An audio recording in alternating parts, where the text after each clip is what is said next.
Melissa here with you today, and today I'm going to show you how to take the pattern that I used to make this Racerback tank top and turn it into a Racerback soft support bra.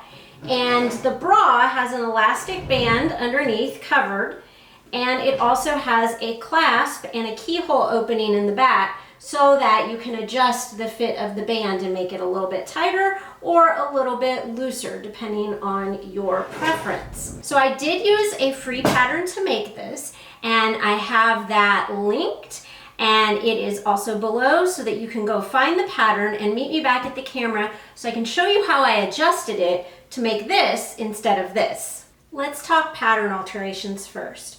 So this is the back of the shelf bra part of the pattern. And I traced off just the bra part and then made a little approximately 1 inch by 1 inch curved cutout here. And that's going to be the little keyhole area on this. So here are the pieces once I've got them cut out.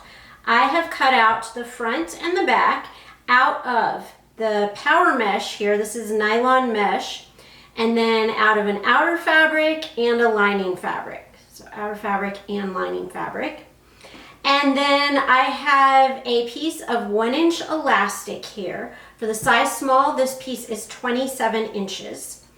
I have a bra back clasp that we'll be adding on. And then I have just of the outer fabric here, a piece cut on the fold, and that is for the band. So this is also 27 inches, just like this piece of elastic, and it's gonna go along the bottom to create that band.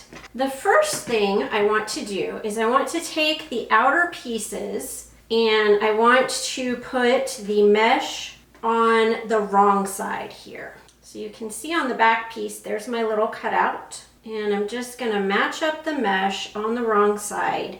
And we're going to treat this like one piece of fabric from here on out. So just pretend that this is fused to the wrong side and always make sure that it is on the wrong side of the outer fabric.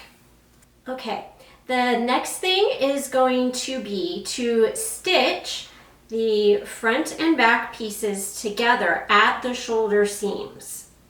So I'm going to place these right sides together, and we're going to stitch across the shoulder seams. We are using 1/4 inch seam allowances on this, and we are using a stretch stitch. On my machine, I'm using a lightning bolt stitch. You can also use a zigzag stitch or another type of stretch stitch if you prefer. I want to do that on both the outer fabric and the lining fabric, where I am sewing right sides together at the shoulders. Once you have both of these pieces sewn, then the next step we are going to do is to open out the outer one, place the lining fabric right sides together, and we're going to match up all 3 layers around the neckline.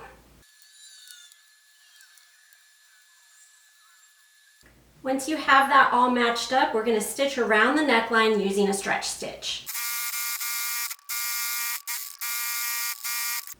Once you have that neckline sewn, we are going to turn this right side out. And then I'm just going to go ahead and press along the neckline. Once we have the neckline nicely pressed, then we're going to do a little bit of the burrito method to do the armholes. So what I'm going to do here is roll up this side of my bra, and I want to get this side wrapped around it. I want to match this lining with this shoulder seam, and I want to make sure that everything in the middle, the filling in the burrito, is all tucked in tightly and not going to get in this seam when I sew it. And I want to continue all the way around here. So I'm making sure that I'm getting this outer and this side of the lining and pinning them to each other. And the other side, with the other arm strap and armhole, is getting tucked into the middle. Make sure you've got all 3 layers where they should be, so the mesh as well as the lining. And on this side of the armhole, same thing. I'm taking the lining, I am matching it to the mesh and the outer fabric right sides together and pinning the other side of the arm side. And especially in this skinnier part of the strap here is where you really have to make sure that all the additional fabric from the other side is tucked in and you've only got these 2 layers of fabric and the mesh being pinned together. Okay, so we're going to sew this one armhole.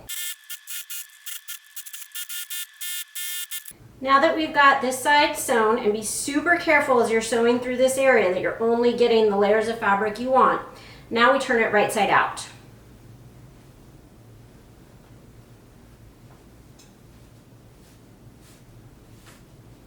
Once it is turned right side out, I'm going to press it again in a minute, but you can see that the side seams here, these are not sewn. This arm side is not sewn because that's not the one we did, but this arm side may look a little stretched out of shape from us turning it, but it is fully finished all along this edge here.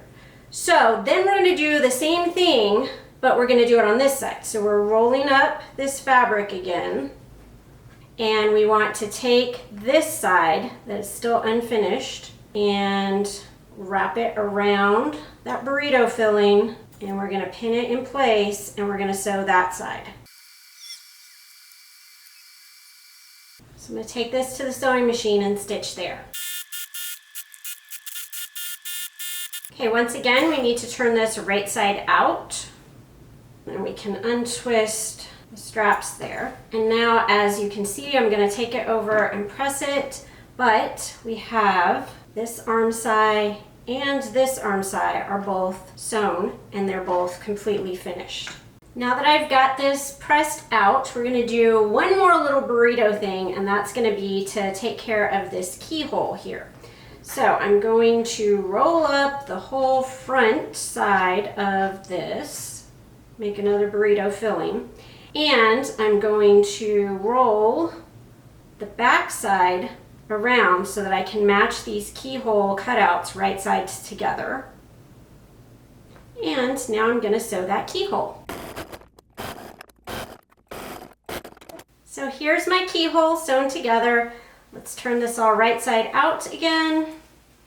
And you can see the little cutout area here in the center back that we just sewed. So here is my pressed keyhole. Now I need to sew the side seams. So I'm going to fold this right sides together. I'm going to put the lining piece out of the way because I only want to work with this outer piece and the mesh backing. So if I kind of open this seam here, and I'm matching it up to the opened seam on the other side. So I've got outer mesh to outer mesh, and on this side of the seam I've got lining to lining. So I want to carefully match that seam and pin those things together. Okay, there's one side. Over on this side I need to do the same thing. Need to place them right sides together. Gonna move the lining piece out of the way, match that seam, match the outer fabric and mesh to the outer fabric and mesh, and the lining to the lining. Okay, so I have 2 seams to sew here, and then all of that is enclosed with the exception of the band. Okay, so that is all sewn, and I can flip this, and so now we're looking at the inside of it. If I turn the whole thing, then here is the outside, and you can see those seams are sewn as well. So the next step here is going to be putting the band on. And what I want to do is I want to pin the band right sides together, starting at one end of the keyhole, and we are going to go all the way around. Okay, I'm going to take this to the machine and stitch all the way around. Okay, once you've sewn the band on through all 4 layers and you've got that little 1/4 inch sticking out beyond the keyhole opening, then what we want to do is turn this lining side out, and starting at one end we want to put the elastic right up against that seam line, and the elastic should go to the edge of the fabric. Then we're going to fold the fabric over the elastic, And we're gonna just barely cover that seam line. Should all be nice and flush, and pin it in place. We're gonna do that all the way around. Okay, we're almost done. What I wanna do now is on the right side, I'm going to stitch right over that seam with a zigzag. And I want one side of the stitch to land on one side of the seam and one side on the other. That way I make sure that I catch fabric on the wrong side and I catch the elastic in that stitching.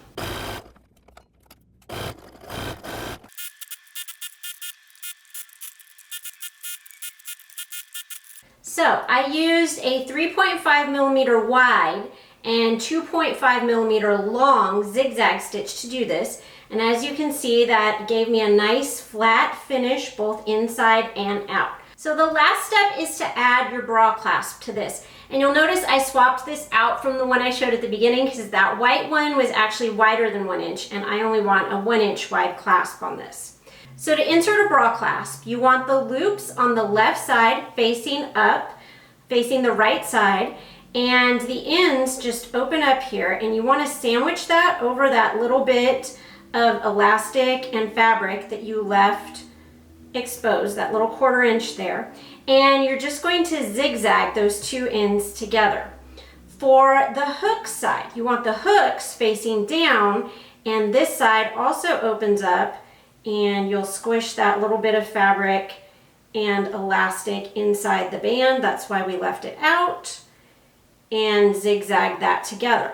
I have changed out my thread color to match my clasp, and I am using a zigzag stitch that is 2.5 millimeters wide and 1.6 millimeters long.